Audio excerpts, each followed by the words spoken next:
ये कहानी एक ऐसी लड़की की है जो इतनी ज्यादा अमीर है कि उसने अपने पैरों को कभी भी जमीन पर नहीं रखा है। लेकिन एक दिन उसकी शादी एक गरीब लड़के से कर दी जाती है, जिसके बाद उसकी लाइफ में क्या क्या प्रॉब्लम्स आती है यही हम आज की इस कहानी में देखने वाले हैं। मूवी शुरू होती है और हम करीन ओरियामा नाम की एक लड़की को देखते हैं जो कि एक बिलियनर की बेटी है। इसे बचपन में बहुत ही लाड प्यार से रखा गया है और इसके पास सब कुछ है। करीन का बचपन से यही सपना है कि इसकी शादी एक राजकुमार से होगी जो घोड़े पर आकर उसे अपने साथ ले जाएगा। आज करीन पूरे 16 साल की हो गई है और सुबह होते ही इसकी मेट्स इसे उठाती है, उसका मेकअप करती है और उसे स्कूल यूनिफॉर्म पहनाती है। इसी दौरान करीन सोई रहती है और उसे ये भी पता नहीं चलता कि उसके साथ क्या हो रहा है। आज इसका बर्थडे है तो बड़े बड़े लोगों ने इसको विशेस भेजी हैं। इसके बाद करीन अपनी लिमोजीन में बैठती है और अपने स्कूल चली जाती है। वहीं स्कूल में हम एक और अमीर लड़के को देखते हैं जिसका नाम इजीजू है और ये करीन का दोस्त है। इजीजू करीन को बचपन से ही पसंद करता है, लेकिन करीन उसे सिर्फ अपना बेस्ट फ्रेंड मानती है।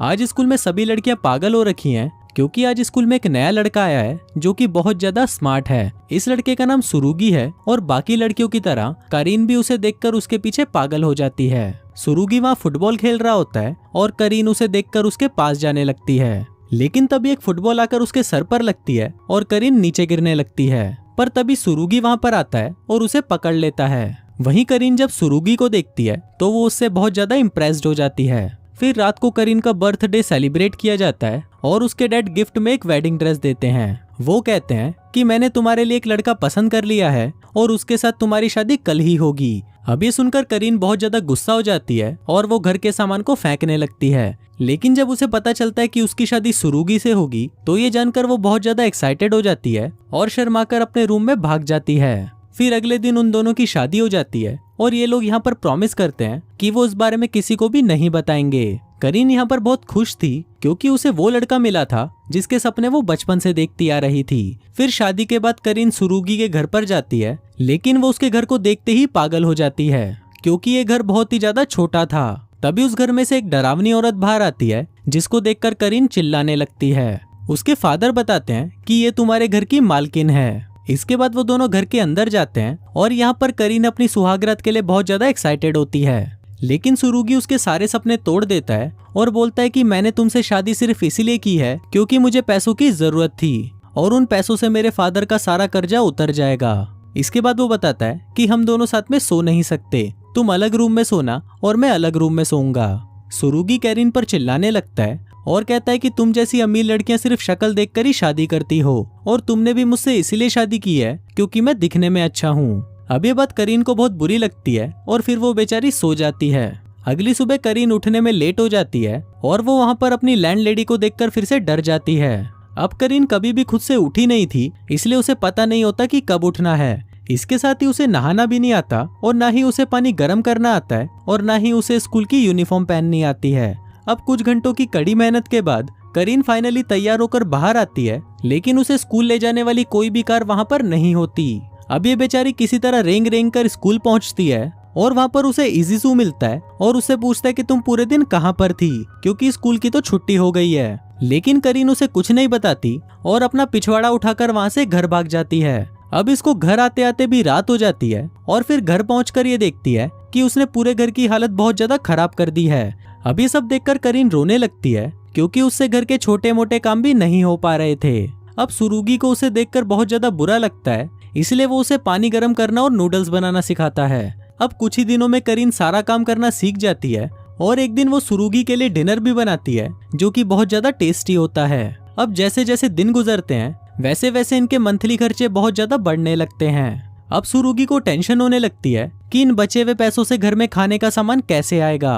अब ये देखकर करीन अपने डैड को कॉल कर देती है और उसके डैड उन दोनों को घर पर बुलाते हैं। वहाँ वो सुरुगी को खर्चे के लिए कुछ पैसे देने लगते हैं, पर सुरुगी उन्हें मना कर देता है और बोलता है कि हमारे पास जितने भी पैसे हैं उनसे हम अपना खर्चा चला लेंगे। अब ये देखकर करीन के मॉम डैड बहुत ज्यादा खुश हो जाते हैं और वो आज रात को उन दोनों को यहीं रुकने के लिए बोलते हैं। फिर अगले दिन स्कूल जाते हुए करीन अपने शेफ से माफी मांगती है क्योंकि वो हमेशा उसके बनाए हुए खाने को फेंक दिया करती थी। इसने कभी भी खाने की इज्जत नहीं की थी, लेकिन जब इसे खुद खाना बनाना पड़ा तब इसे पता चला कि खाना बनाने में कितनी मेहनत लगती है। अब ये देखकर करीन की फैमिली और भी ज्यादा शॉक्ड हो जाती है क्योंकि उसने पहली बार अपनी लाइफ में किसी से माफी मांगी थी। स्कूल में ये दोनों अलग ही रहते थे और एक दूसरे को देखकर सिर्फ स्माइल करते रहते थे। वहीं इजीजू भी इन दोनों को साथ में देख लेता है और उनके ऊपर शक करने लगता है। वहीं सारी लड़कियां सुरुगी को खाना ऑफर करती हैं क्योंकि वो स्कूल की सभी लड़कियों का क्रश होता है। लेकिन तभी ये देखकर करीन जलने लग जाती है और वो सभी को वहां से भाग जाने को बोलती है। लेकिन तभी उसे रियलाइज होता है कि वो बहुत बेवकूफ लग रही है, इसलिए वो चुपचाप वहां पर बैठ जाती है। वहीं एक लड़की बैठी होती है जिसका नाम शाया होता है और वो गुस्से में उठकर वहां से चली जाती है। वहां सुरुगी उसे आवाज लगाकर रोकने की कोशिश करता है और ये देखकर करीन सोचने लगती है कि ये लड़की इसकी क्या लगती है। फिर रात को घर पर करीन सुरुगी से शाया के बारे में पूछने लगती है, पर इस पर सुरुगी उसे कुछ नहीं बताता और गुस्सा होकर वहां से चला जाता है। अब इसके बाद से ही कुछ दिन उन दोनों के बीच में बात नहीं होती। वहीं करीन छुपकर पता लगाने की कोशिश करती है कि ये शाया कौन है और एक दिन वो उसे पकड़ ही लेती है। वो उससे पूछती है कि तुम सुरुगी को कैसे जानती हो, जिस पर शाया उसे बोलती है कि तुम सुरुगी को छोड़ दो क्योंकि वो सिर्फ तुम्हें पैसों के लिए डेट कर रहा है। पर इस पर करीन उसे बोलती है कि कोई बात नहीं, मेरे फादर के पास बहुत सारे पैसे हैं, हम उसे दे देंगे, और ये बोलकर वो वहां से चली जाती है। अब इसके बाद से करीन और सुरुगी का रिलेशनशिप थोड़ा ठीक होने लगता है और इसके साथ ही सुरुगी को ये भी पता चलता है कि करीन पढ़ाई में बिल्कुल ही जीरो है। वो हमेशा एग्जाम में अपनी दोस्तों की नकल करके पास होती थी, इसलिए अब सुरुगी करीन को पढ़ाने भी लगता है। वहीं करीन भी मन लगाकर पढ़ाई करती है और क्लास में नोट्स भी बनाती है, जिसको देखकर पूरी क्लास के साथ साथ टीचर भी शॉक्ड हो जाता है कि इस लड़की को हो क्या गया है, ये अचानक पढ़ने कैसे लगी है। इसके साथ सुरुगी करीन को अपने साथ डेट पर चलने के लिए भी बोलता है, इस शर्त पर अगर वो एग्जाम में अच्छे नंबर लाएगी।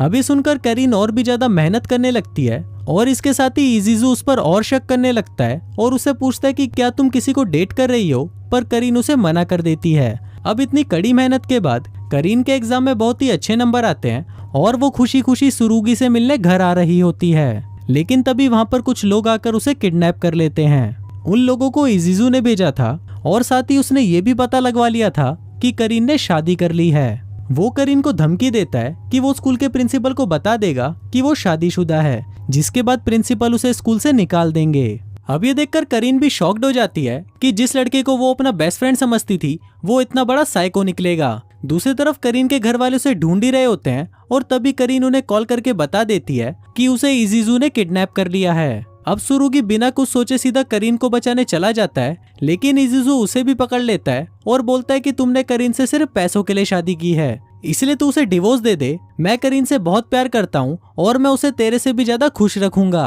पर अब क्योंकि सुरुगी भी करीन से प्यार करने लगा था, इसलिए वो करीन को वापस उसके फादर के घर भेज देता है और उसे प्रॉमिस करता है कि कल हम साथ में डेट पर जरूर जाएंगे। फिर अगले दिन वो दोनों डेट पर जाते हैं और वो दोनों साथ में काफी घूमते फिरते हैं और एक साथ बहुत एंजॉय करते हैं। अब पूरा दिन अच्छे से बिताने के बाद एंड में सुरुगी करीन से डिवोर्स की बात करता है, जिसको सुनकर करीन बहुत ज्यादा दुखी हो जाती है और रोते हुए वापस अपने घर आ जाती है। वहीं सुरुगी को भी उसकी फैमिली से बहुत डांट पड़ती है और वहाँ करीन की फैमिली भी ये सोचने लगती है कि सुरुगी ने ऐसा क्यों किया। फिर शाम को करीन से मिलने इजीजू आता है और उसे अपने साथ बाहर ले जाता है। वो उसको एक प्रिंसेस की तरह ट्रीट करता है, जिसके बाद वो दोनों साथ में डांस करते हैं जैसे करीन के बचपन का सपना रहा था। वहीं दूसरी तरफ सुरुगी के पास डिवोर्स पेपर भी पहुंच जाते हैं और साथ ही उसे करीन की बुक भी मिलती है, जिसको देखकर वो समझ जाता है कि करीन आखिर चाहती क्या है। इसके बाद वो भागते हुए इजीजू के पास आता है और उसे करीन से दूर रहने के लिए बोलता है। तभी इजीजू उसे बताता है कि करीन ने उसके प्रपोजल को मना कर दिया है क्योंकि वो सिर्फ तुमसे प्यार करती है। अब ये सुनकर वो भागता हुआ वापस अपने घर आता है, जहाँ पर उसे करीन मिलती है। फिर सुरुगी करीन को अपनी दिल की बात बता देता है और वो दोनों एक दूसरे को किस करते हैं और इसी के साथ ही ये फिल्म यहीं खत्म हो जाती है।